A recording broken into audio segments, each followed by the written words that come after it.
Hey guys, CWHolo1 here. Welcome back to another video. And today, yeah, you probably guessed it. Welcome to the new GG1 as it glistens in the single light I have over my layout. It's, yeah, today's video. That's what this is. So yeah, I'm like genuinely amazed by how this turned out. I just finished this. It is currently like 9:40 at night or something like that. I literally just finished this. Like, I just took it off the workbench and put it all back together probably about a half hour ago. It all runs good. It's got a new E-unit. Pantographs are new paint, new decals. Motor's all oiled up. Passenger cars are going to have to be their own thing because there's a lot that happens. But, yeah, this thing was a lot of fun to restore, and I genuinely like how it looks. The keystone plates, you can kind of see a little outline. They are water slide decals. Not my favorite. I'm not the best at using them. But yeah, that's what I got, so that's what I used. But, you know, numbers, 2332, Pennsylvania, everything, all the decals are amazing. I still need to do the trucks, but I genuinely don't care about that. All I really care about is the body, and it looks fantastic. Alright, so passenger cars. When I got this set, it had 3 cars in it. They're actually called Madison cars, even though they're not all named Madison. This one is Irvington, that one is Madison, that one is Manhattan. They were in really bad shape when I got them, as visible in my last video. In fact, the middle car here, Madison, was missing 4 of the 6 axles.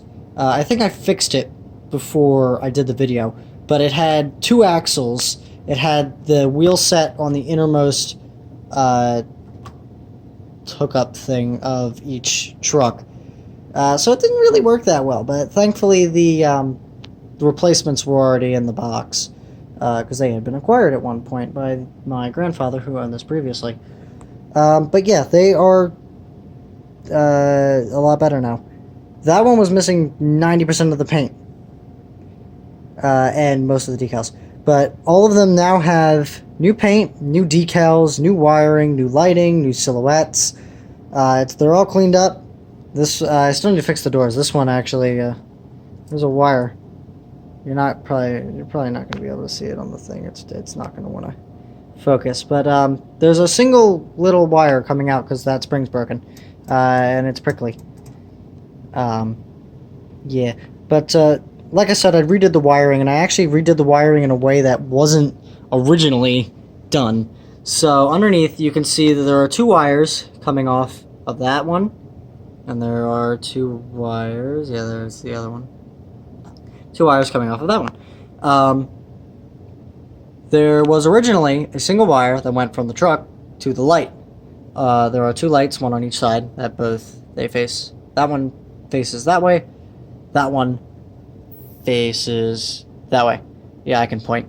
But the wire that goes up first is actually a bridge between the 2 pickup rollers, because on my outer loop I have a single Atlas switch, and that switch has a single dead zone, and that dead zone, every single time these cars ran over it, would turn out one of the lights as it ran over it. So you'd get this, that light would turn off, then turn back on, that light would turn off, then back on, and it would just go down the thing, and it was really irritating.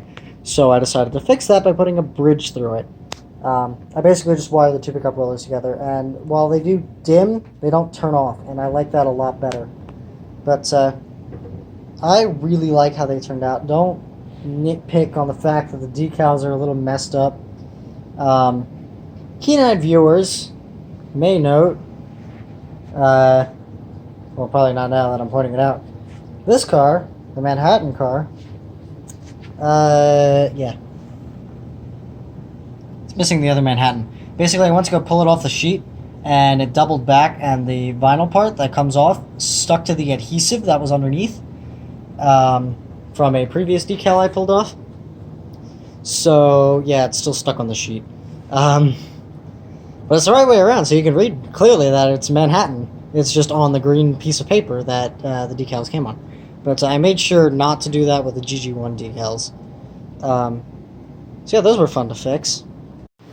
So going back to the locomotive, I noted in my first video that the E-unit, I didn't know if it was the E-unit or the motor, but one of the two was broken in a way that the train would not go backwards.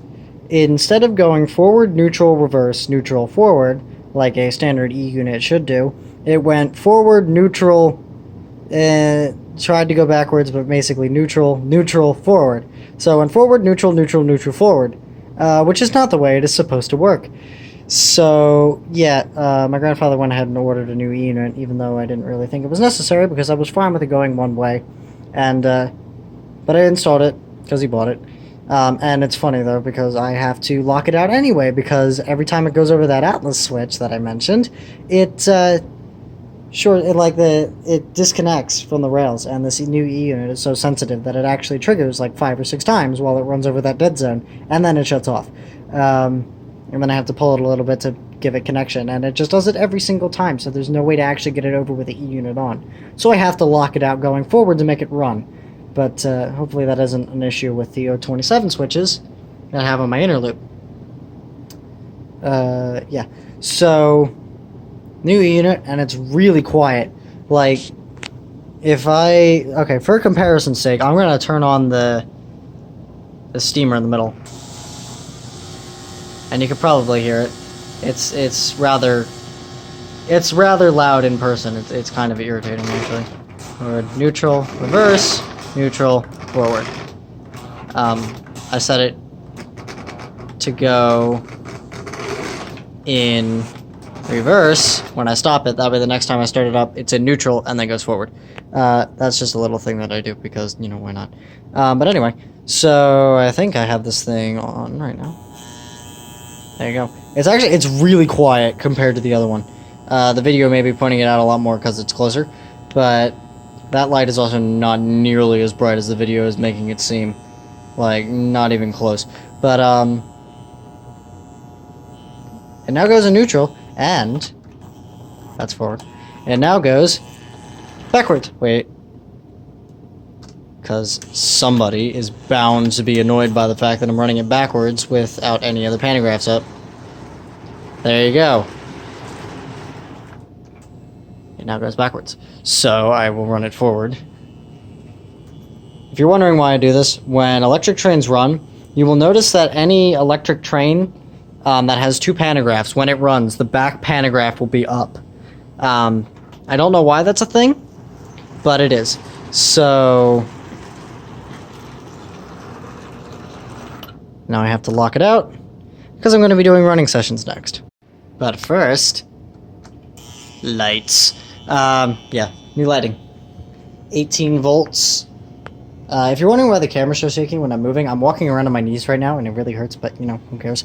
I'm so happy that this train is looking as good as it does that I honestly don't care that this floor is super uncomfortable. There we go. To walk around on. Especially when you're on your knees. But anyway, in the first video I mentioned that this thing gets super close to touching the tunnel. I'm going to show you what I mean by that. And then we'll do running sessions, I promise. We will get to that. Yeah. Voila. A little close for comfort, but it fits! And I've been running it with it up, so I will keep it up. Anyway. Now we get to do running shots.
You know what time it is?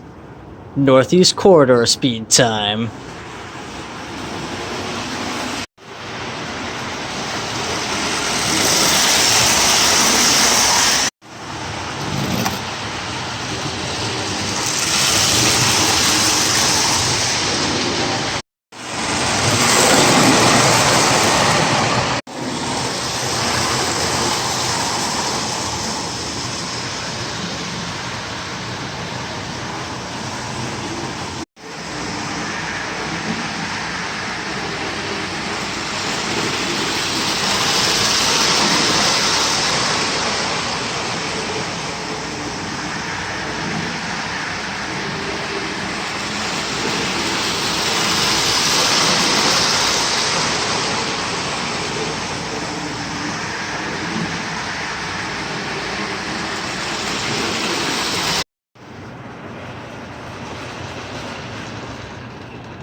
So yeah, there you have it. There we go. A quote-unquote fully restored 1948 Lionel GG1 number 2332, and its 3 accompanying passenger cars. Honestly, when I started restoring this thing, I thought it was going to look better than it did before, which honestly wouldn't have been difficult. I could have just wiped it down with WD-40 and it would have solved that problem. But I certainly was not expecting it to look this good. And I'm sure there are people out there that are like, oh, well, there's scratches in the paint and stuff like that. I don't care. It is restored to my liking. I am not a stickler for details, as clearly evident by the rest of my collection, which is very heavily weathered by time. This is the best looking post-war item I have, for obvious reasons. But I absolutely love it. I am really impressed. And before this video ends, there is a interesting thing about these passenger cars. Every single one of them is direction sensitive. If you don't know what that means, basically they only go one way. Otherwise they derail. And I made it a little rule. Yellow end forward. So you can see the yellow wire, the long yellow wire coming off the front truck. On the back, there's a long blue wire. For the Madison car, long yellow wire, back is long blue. And it's the same thing for the Manhattan, just take my word for it. So yeah, yellow end forward. Otherwise, they derail, and I don't know why. And until I figure it out, it's always going to be yellow end forward. So yeah, they don't like backing over switches. Going this way. So yeah, that's the thing. But anyway. I hope you guys enjoyed. Honestly, I've just been sitting down here watching it run for a while. It's really nice. The second I did that Northeast Corridor speed thing, I pushed it up a little too high, and it was threatening to fall off the tracks, and my heart genuinely stopped for a second. But yeah, I slowed it down considerably, and then ever so slightly sped it up, so it wouldn't go flying off the tracks. But, yeah, so, tell me what you guys think of this. I'm sure there are people out there that are going to be like, oh my god, it sucks.